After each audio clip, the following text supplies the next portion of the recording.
The average woman sees 400 to 600 advertisements per day, and by the time she is 17 years old, she has received over 250,000 commercial messages through the media. It's no secret that ads emphasize thinness as a standard for female beauty, and the bodies idealized in the media are frequently atypical of normal, healthy women. In fact, today's fashion models weigh 23% less than the average female, and a young woman between the ages of 18 to 34 has a 7% chance of being as slim as a catwalk model, and a 1% chance of being as thin as a supermodel. Pressure of everyone being thin is kind of out of control now, you know what I mean? That's the unfortunate reality of the aesthetic age we live in. Which may explain why the #1 wish for girls ages 11 to 17 is to be thinner. I see like a lot of pressure from guys also on girls to be a certain way, to kind of fit the mold of what they see as attractive. And I think a lot of it comes from the internet and pictures on the internet or blogs on the internet that, you know, show models that are, you know, perfect almost, and every high school girl is expected to be like that. In one study, 69% of girls said that magazine models influence their idea of the perfect body shape, and the widespread acceptance of this unrealistic body type creates an impractical standard for the majority of women. In movies, a lot of times, like I've noticed, like the people that I think are really pretty are always really skinny, and they don't have like extra fat, or you know, like their legs are perfectly skinny. So I think that's hard to see that, like in movies, that's what people find attractive. Someone who's recently been trying to reshape the standard of beauty is Robin Lawley, first plus-size model to appear in the pages of Vogue Australia, and more recently known for breaking ground as the first plus-size model for Ralph Lauren. I'm 6'2". And do you mind telling me how much you weigh? Well, I'm a size 12, and I think weight has nothing Doesn't to really matter. Yeah, it doesn't really matter. But size 12. Yeah. So you are actually what most women look like when it comes to sizes, correct? Correct. So that's generally the average of America is a size 12, so that's my size. Yet the majority of women continue striving to achieve unattainable goals. We're kind of hard on ourselves, I've noticed, like even as friends, like, should you be drinking that? And it's just kind of sometimes surprising as to like the pressure we put on ourselves to eat perfectly and to be perfectly skinny and really thin. Recently, Robin appeared on the Ellen DeGeneres show and shared her advice on the topic. I think it's, you know, we should definitely focus on what we say to each other. You know, we shouldn't comment so freely. It's someone's body and that's their image, and you know that's going to affect them later on in life. But not everyone agrees with Robin. In fact, a Houston blogger's difference in opinion made headlines around the nation. That controversy over the sports columnist who asked if an NBA cheerleader was too chunky to be cheering. It's the very latest on that Oklahoma City Thunder cheerleader who took a lot of heat online for her weight. It seemed like the end of the world to me when it first happened.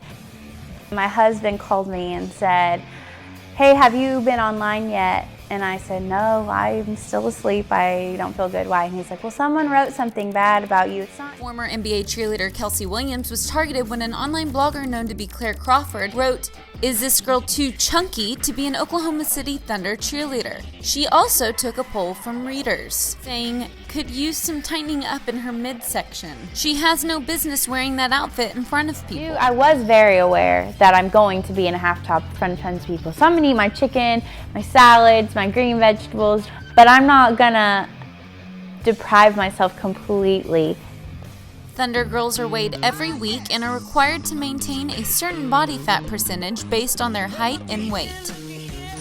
Let's hear it for your Thunder Girls!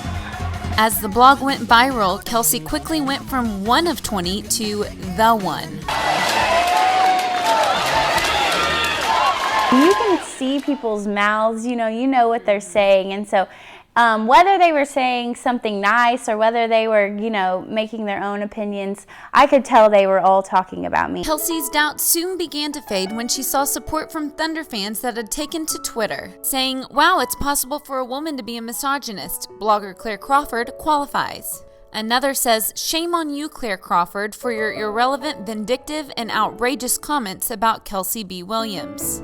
Married for only a month, Kelsey leaned on her new husband for support. Obviously, I was emotional and going crazy. He probably thought I was a psycho. But it was just nice for him to be there and hug me and love me, but also be like, Kelsey, put your phone away, get off the internet. Through thousands of messages, Kelsey continued to be showered with words of encouragement.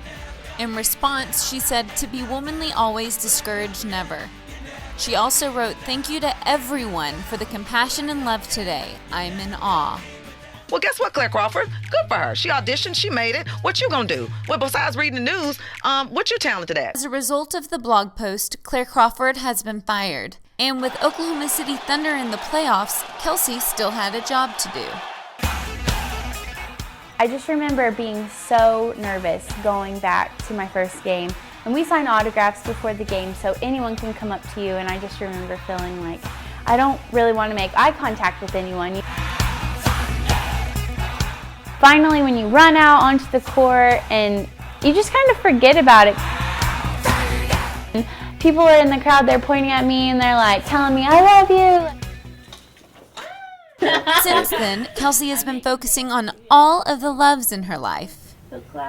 Not only has she started her own event company, Kelsey also coaches the Southmore dance team, and tomorrow she's off to Russia where she'll be choreographing the Miss Universe pageant.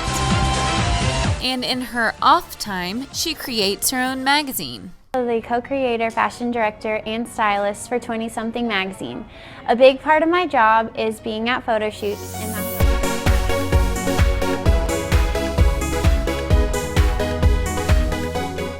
as the co-creative director, I'm also the stylist. I come up with the concepts for the photo shoots. I'll choose the models. We don't try to make them look skinnier. We don't Photoshop them to look a certain way. We just let them be themselves. I think that that's how we can incorporate model versus what the real woman or real fella is looking like. This constant exposure to female advertisements may influence girls to become self-conscious about their bodies and to obsess over their physical appearance as a measure of their worth. We have the power to change it, don't you think? Yeah, we do. I think, unfortunately in media, women's weight's really tarnished. I mean, case in point, Kim Kardashian with pregnancy weight. And I wrote an article recently about Lady Gaga's weight gain as well. And I think when any celebrity woman gains weight, we ridicule them. We call them such terrible names, and we don't even think about the consequences of, to young girls. I think that people looking at those images then expect everyone to live up to those standards, and it's not realistic.